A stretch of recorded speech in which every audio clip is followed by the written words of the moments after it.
My NGOs, my NPOs, hello, this one is for you. The CSOs, CPOs. Hey, what's up guys? Yours truly R4CR, and today I have the pleasure of meeting with the team of R4CR. These individuals have been hard at work making sure that various foundations receive their grants and of course walking through the various steps that they need to achieve their goals in general.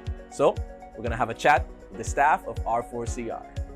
So I want to know more about R4CR, how you guys feel about the grants that you've been able to pay forward basically to the various foundations. We're just going to have a good conversation about R4CR.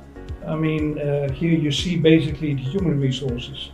We also have the grants, of course, the finances to be submitted to the organization. But what we should not forget is that there's expertise here within this group, and we're helping the organizations to become stronger as well.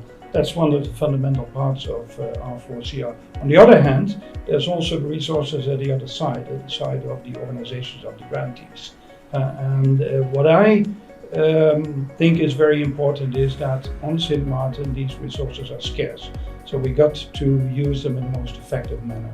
And that's why we very much underline the importance of collaboration between organizations. Now, I think what I like with this project, and I've done some other grants, and normally they are funding agencies, but I feel that with R4CR, and some of the letters are very interesting, but that we work and we are not just giving out grants, and Rolf referred to that, but we try to help the organizations.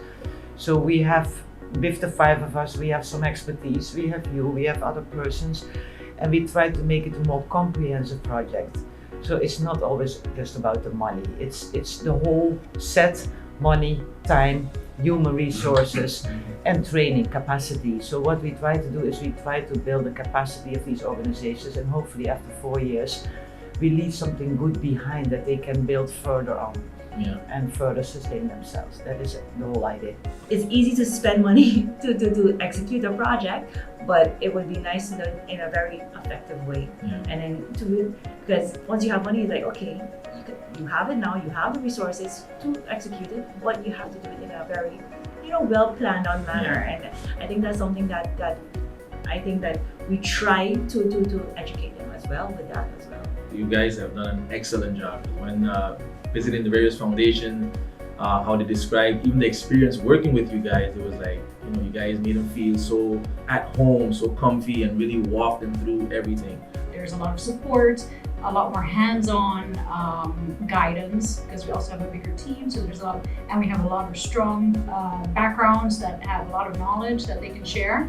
But we also differentiate ourselves by the fact that a lot of funding opportunities are usually based on a specific theme or different criteria. And this one is different in the sense that it can tap into any kinds of different theme projects. So it's not just going to be culture, it's not just social. There's other avenues to find funding for that. Definitely seeing the diversity with the various foundations, because I went cleaning, I went to the sea, I've been at daycares, I've been in supermarkets, I've been and you still get your English classes. Yeah, I've been almost everywhere, and it's beautiful to see, because then everyone really has a chance to make an impact. But I also love the fact that we were able to help people who are in a similar situation in terms of their foundation, who are helping the society, and we're helping them help the society. So that's for me the strongest point from R4CR, the point that I like the most actually. What do you see moving forward for R4CR? The most important thing is that the organization themselves will become stronger. And of course, we don't have the illusion that all of them will survive and will continue the exercises. But certainly some of them will get strong, also because of the expertise and the training they follow under our program. And I think that is the key of it, because in the end, they got to do it themselves. Also to find other resources, other donors, other partner organizations, etc. But the initiative should come from the ground. And what's better than trying to make them stronger? And like Rolf already said, it can be with grant writing. There is money out there, but you have to find the ways, and you need to be able to write a good grant proposal.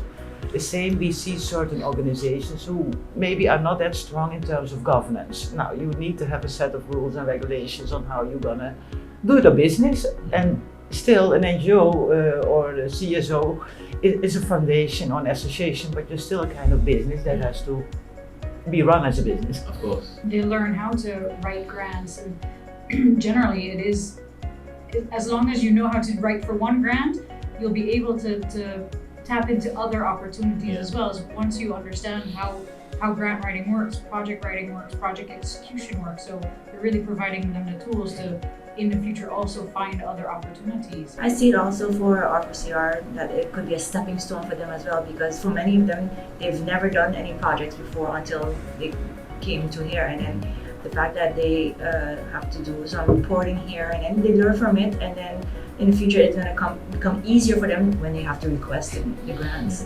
So it's a learning process, and Learning by doing. yeah, exactly. I think by design, the program of course was meant to do the reconstruction after Hurricane Irma. So the diversity of the projects also reflects the damage that Irma caused throughout the entire society. So no one sector was not affected by Irma. Yeah. So once you're doing the reconstruction, you have to deal with all the sectors that were indeed damaged or impacted by Irma. So Because, for example, if we disapprove a project, and like all the rounds we get like 25 projects, and we approve only half, but we give, everybody gets a personal letter where we explain why they didn't get the funding, because that's a learning moment already. Of course. Thank you all once again.